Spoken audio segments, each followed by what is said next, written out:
말씀 증거하도록 하겠습니다. 우리 앞에 보시고 말씀의 제목을 같이 한번 읽습니다. 시작. 말씀으로 자신을 비추십시오. 아멘. 말씀으로 자신을 비추십시오라는 제목으로 하나님 말씀 전하겠습니다. 우리 앞뒤 잡아 보시고요. 우리 마음을 담아서 축복합시다. 사랑합니다. 축복합니다. 네.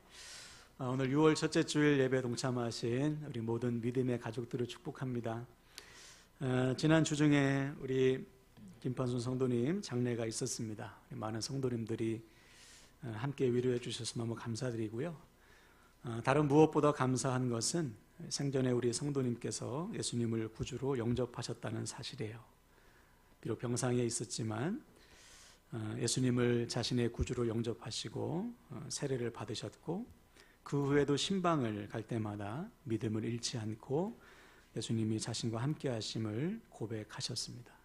지난 목요일에 마지막으로 신방 갔을 때는 주님께서 약속하신 영원한 생명, 영원한 천국을 소망하실 것을 권면드렸고 그날 밤에 하나님의 부르심을 받으셨습니다. 그래서 지금은 그 믿음대로 하나님 품 안에서 영원한 안식을 누리고 계실 것을 믿습니다. 바라기는 우리 장로님을 비롯한 우리 유가족들에게 하늘의 평안이 임하기를 축복하고요. 우리 역시 우리 주변에 아직도 주님을 구주로 영접하지 못한 가족이 있다면 여러분 끝까지 포기하지 마시고 하나님의 때가 반드시 오니까요. 복음을 전하여 구원으로 인도하는 저와 여러분 되기를 축복합니다. 올 한해 하나님께서 주신 비전은 세상이 칭송하는 교회가 되는 거라고 했죠.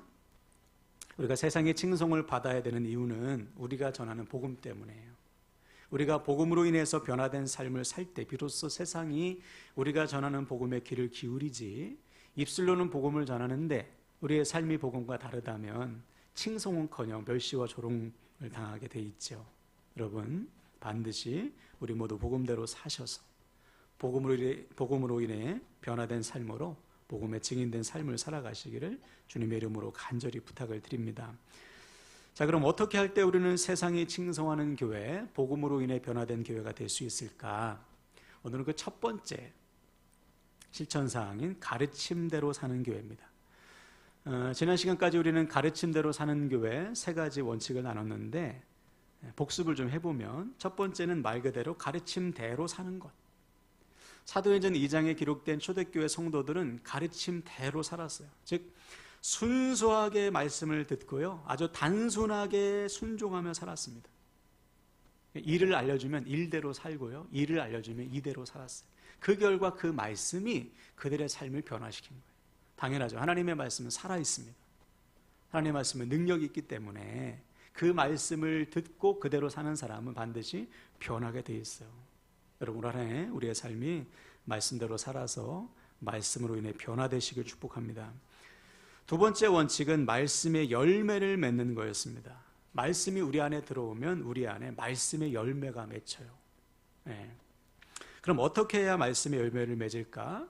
우리는 씨 뿌리는 자의 비유를 통해서 그 답을 얻었습니다. 첫 번째는 말씀을 들어야 됩니다.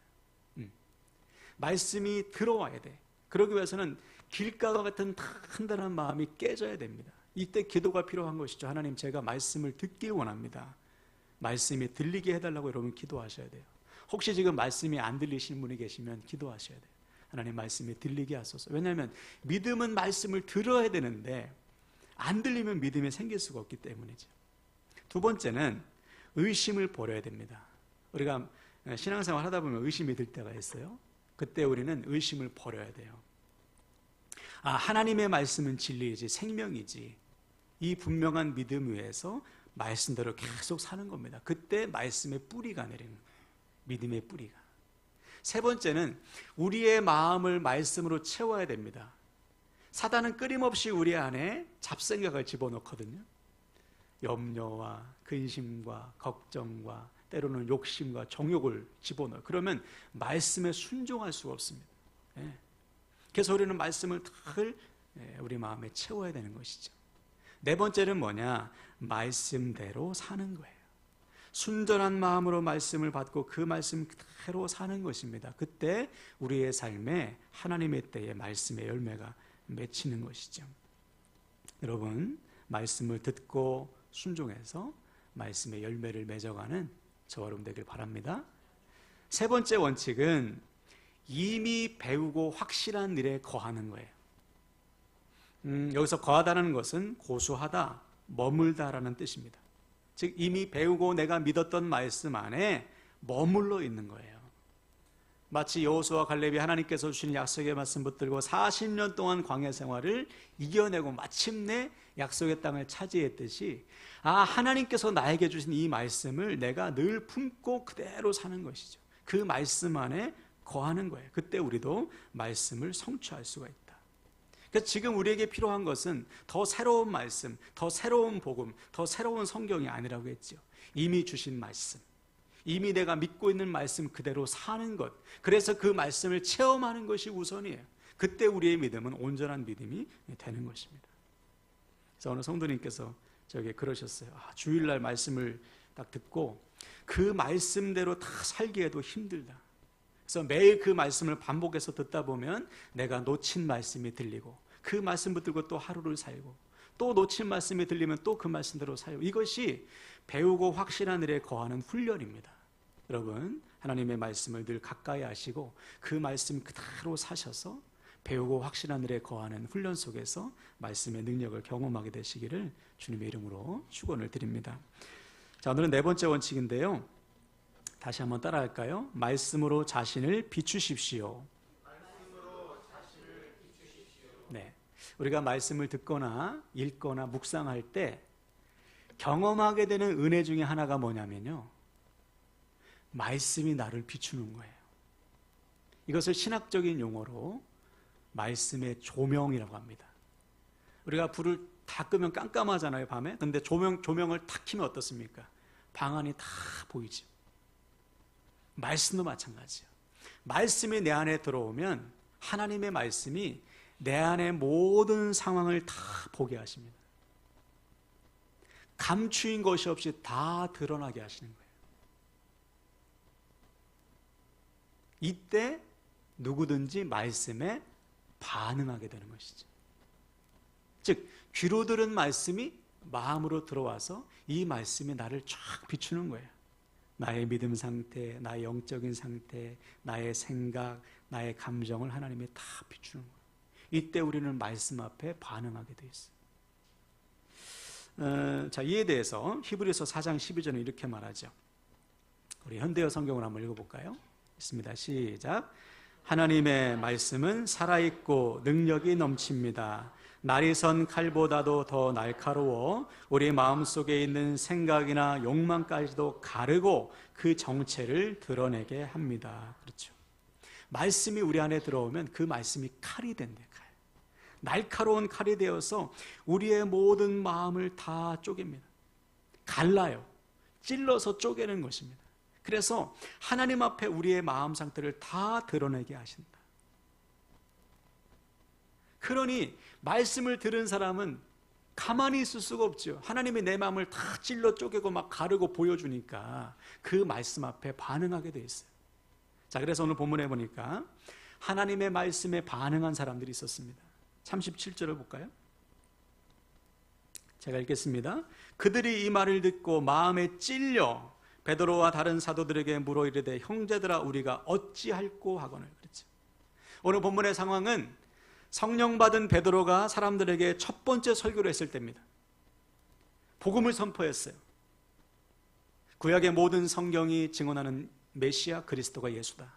그 예수가 우리의 죄를 대신하여 죽으시고 부활하셨다. 그 결과 우리에게 구원의 문이 활짝 열렸다. 이 십자가의 복음을 선포합니다. 그때 사람들이 이 말씀을 듣고 반응한 거예요. 어떻게 반응했죠? 마음에 찔림을 받았어요. 찔림을 받았다. 이 찔림을 받았다는 헬라어 단어가 카테누이 계산이라는 뜻입니다. 단어인데 좀 어렵죠? 카테누이 계산. 이 단어는 무슨 뜻이냐면은 관통하다, 후벼파다라는 뜻이에요. 말씀이 있는 사람의 마음을 관통했습니다. 그리고 후벼 팠어요. 쉽게 말해서 말씀이 들어왔다는 거예요. 말씀이 들어오니 어떻게 됩니까? 말씀이 그들의 마음을 비추는 것이죠. 말씀의 빛이 자신을 비추는 순간 그들은 어찌할꼬라고 고백했습니다. 왜 어찌할꼬라고 고백했을까요? 비로소 자신이 죄인됨을 깨달았기 때문에.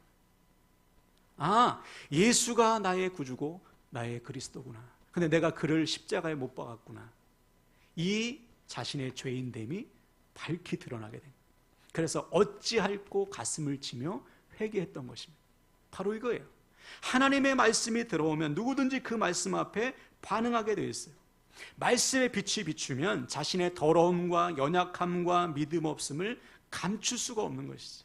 그래서 이 사람들처럼 가슴을 치며 회개하게 되어 있는 거예요.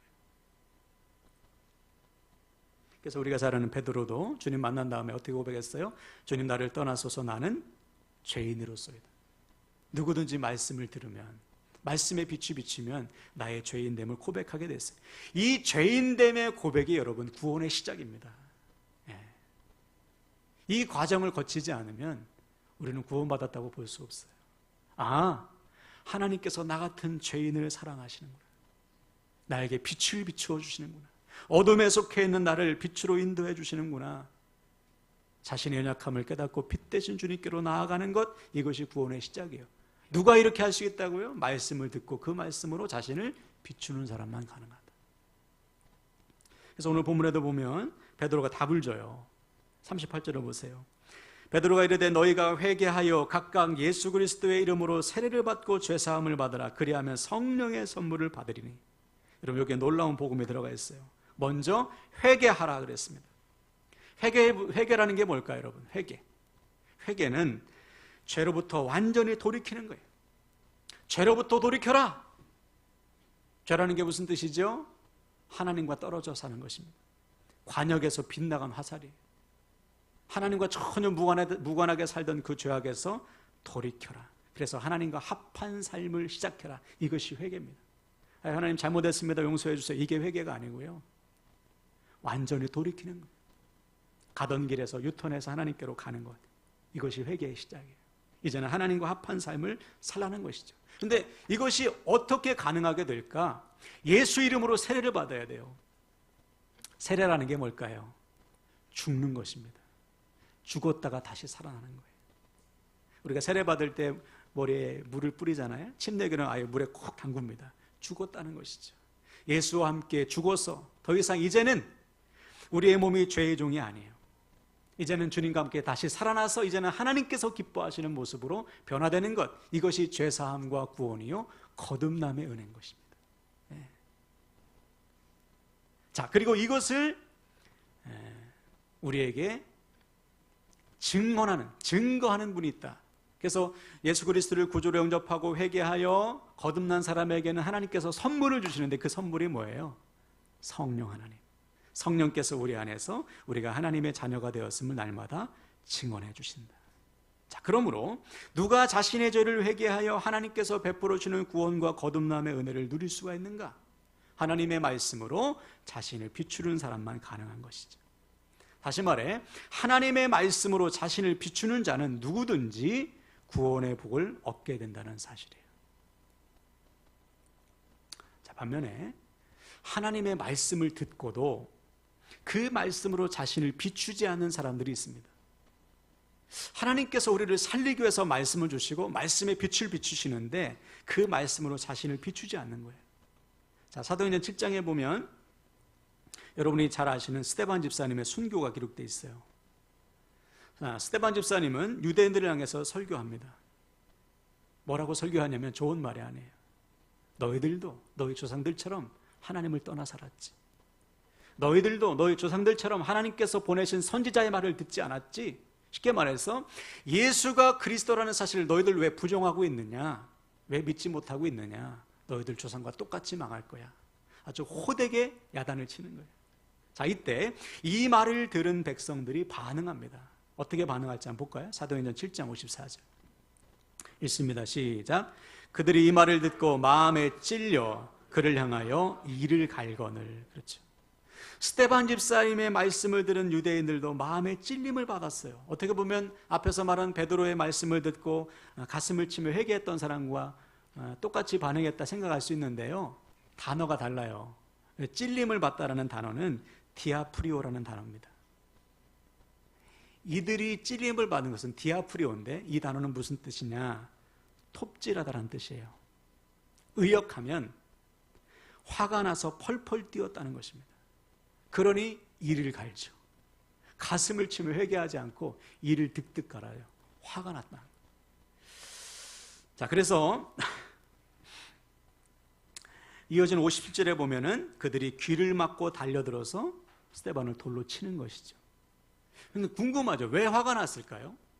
앞에서 말한 베드로의 말씀을 들은 사람은 그 말씀을 듣고 가슴을 치며 회개했습니다. 왜? 그 말씀이 들어와서 자신을 비추는 거예요. 그 말씀의 빛 앞에서 두 손 들고 회개하게 된 것이죠. 근데 이들은 그 말씀이 들어오질 않았던 것입니다. 그럼 왜 화가 났을까요? 스데반 집사의 말이 하나도 틀리지 않은 거예요. 근데 반박할 논리가 없는 것이죠. 쉽게 말해서 논쟁에서 져서 분한 거예요. 내가 이겨야 되는데, 저 논리를 내가 깨부셔야 되는데 스데반 집사의 말이 다 맞거든. 그래서 화가 난 것입니다. 다시 말해 스데반 집사를 통해 주신 말씀을 하나님의 말씀으로 듣지 않은 것이죠. 말씀이 머리에 머물고 가슴으로 내려오지 않아요. 그러니까 비추지 않은 거예요. 그러니 똑같은 말씀을 듣고도 어떤 사람은 가슴을 치며 회개하는 반면 어떤 이는 이를 갈면서 분노하는 것이죠. 무슨 차이입니까? 말씀을 나를 향하신 하나님의 말씀으로 듣지 않기 때문에요. 물론 우리 중에는 말씀을 듣고 이를 갈 분은 없죠. 그렇죠? 그래서 설교 말씀 이를 득득 갈 사람은 하나도 없을 거예요. 다 말씀을 귀하게 여기고 받으시죠. 그런데 이런 경우는 있어요. 뭐냐? 머리에만 머물고 가슴으로 내려오지 않는 경우가 참 많습니다. 다시 말해 말씀이 선포되면 또 우리가 말씀을 읽으면서 이 말씀이 나에게 주시는 말씀으로 안 들리는 거예요. 그래서 이런 분들은 고개는 끄덕여. 그렇지, 좋은 말씀이지. 그런데 이 말씀이 가슴으로 내려와야 되는데, 그래서 나를 비추어야 되는데 여기까지 안 되는 거예요. 예를 들어 요한계시록 3장에 보면 라오디게아 교회라는 게 있어요. 주님께서 7교회에 편지를 썼는데 마지막 교회가 라오디게아 교회거든요. 근데 그분들은 스스로 이렇게 얘기했어요. 나는 믿음이 괜찮아. 나는 부족함이 없어. 예수 잘 믿어서 난 복 받았어. 이렇게 얘기하는 사람. 스스로 자기 믿음이 좋다고 생각하는 사람들이에요. 근데 주님께서 보실 때 그들의 믿음 상태는 심각했어요. 영적인 눈이 멀었습니다. 벌거벗었어요.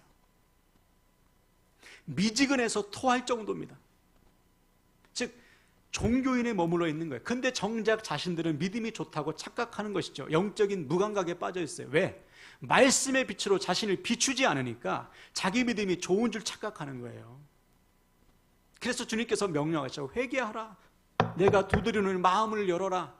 마음을 열어야 말씀에 들어가서 빛을 비추는데 마음을 콱 닫고 있어서 말씀으로 비추지 않으니 자기 믿음이 좋다고 착각하고 있는 거예요.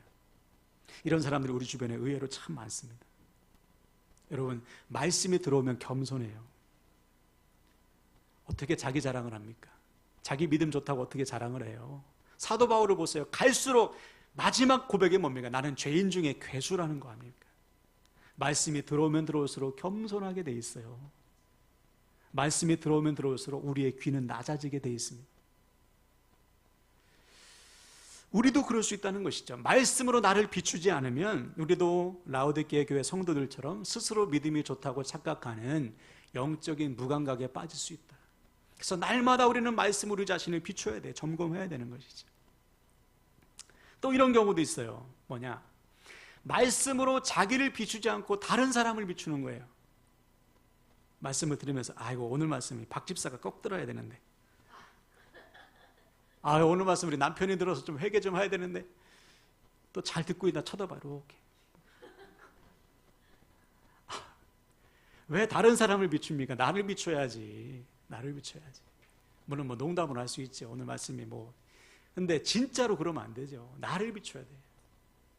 다른 사람 비추지 말고 내 자신을 비출 때 그 말씀이 나를 변화시키는 것이죠.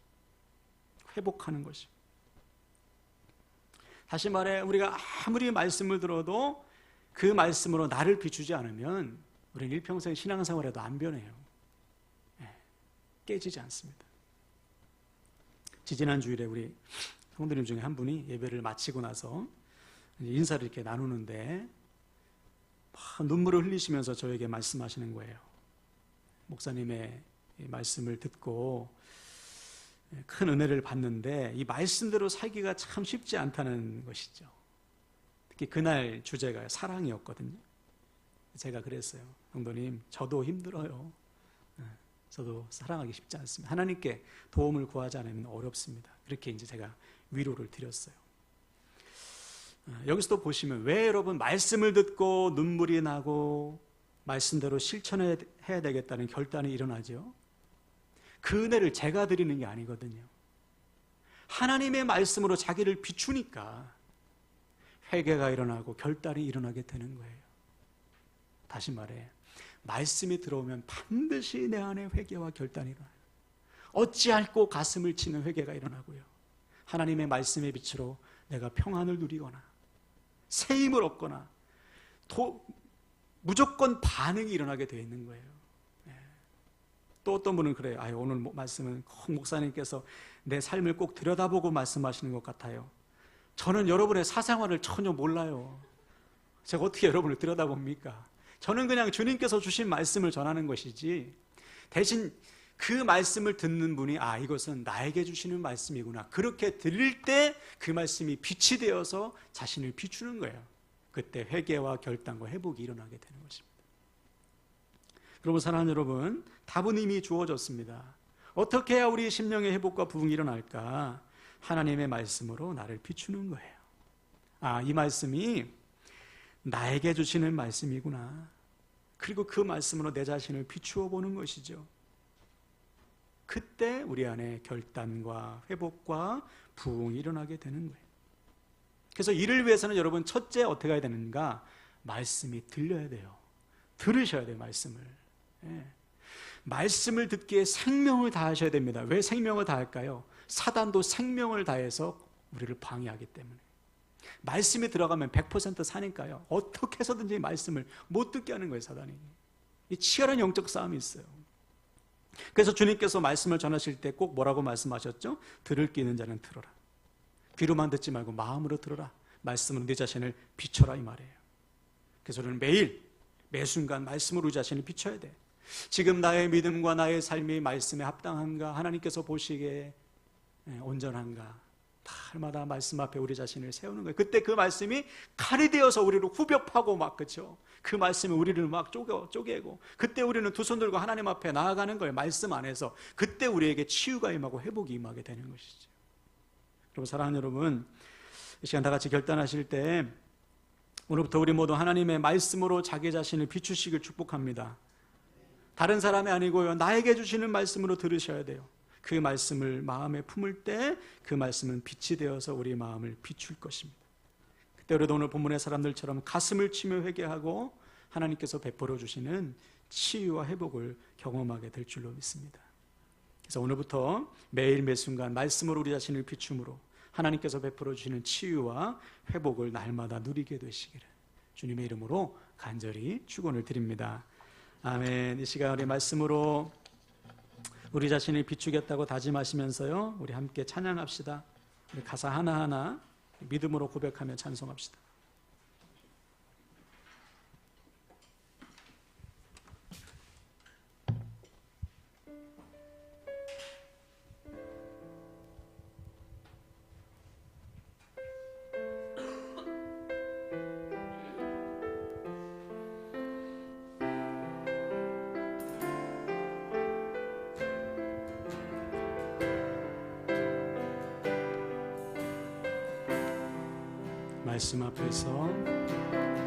말씀 앞에서 경외함으로 주께 홀로 섭니다. 생명의 말씀 읽고 순종해 주를 예배합니다. 기록된 말씀 힘이 있어서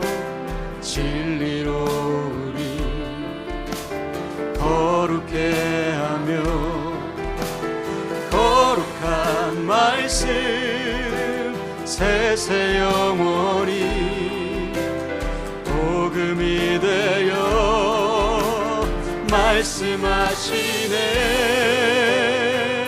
하나님 말씀에 두려워 떠는 자매 그 말씀에 생명을 거는 자 한 사람 찾으시는 주님의 약속을 믿어. 하나님 말씀에 운명을 거는 자 순종하며 주 따라가는 자 영원한 하나님 나라 이뤄갈 주의 교회요.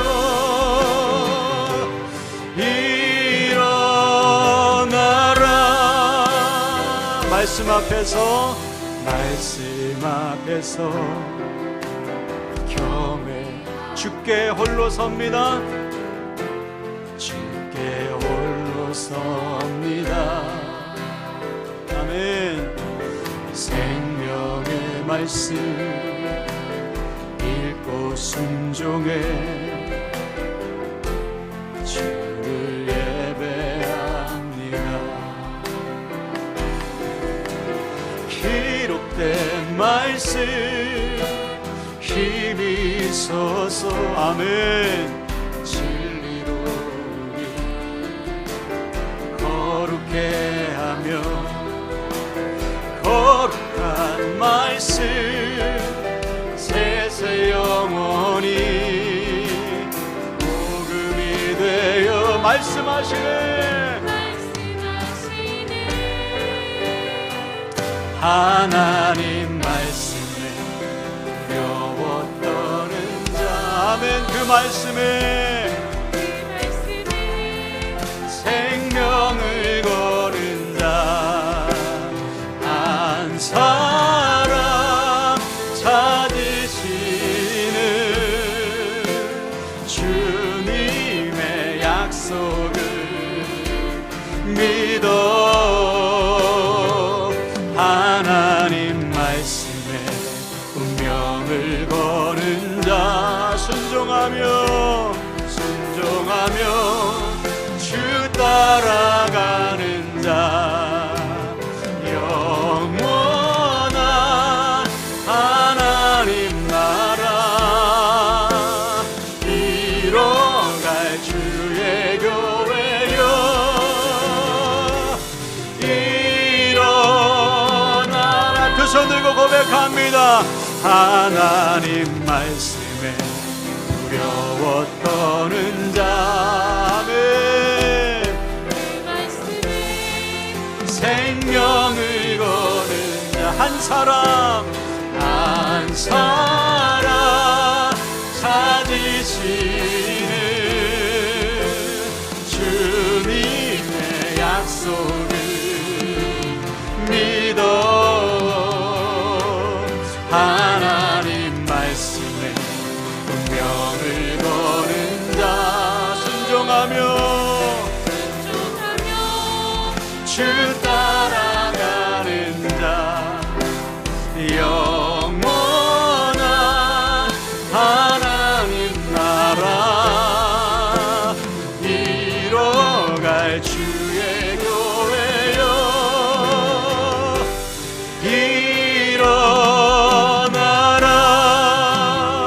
일어나라. 아멘. 이 시간 기도하겠습니다. 우리 첫 번째는 하나님 그렇습니다. 하나님의 말씀의 빛으로 지금 우리 자신을 비추소서. 주 안에서 하나님 아버지 우리의 몸과 마음과 우리의 믿음을 점검하여 이 시간 우리의 모든 슬픔과 어둠을 거두시고 더러움과 부정함과 불의를 드러내셔서 주님 앞으로도 더 가까이 나아가는 우리 모두 되게 하여 주시옵소서. 우리 주여 한번 간절히 부르짖고 기도합시다. 주여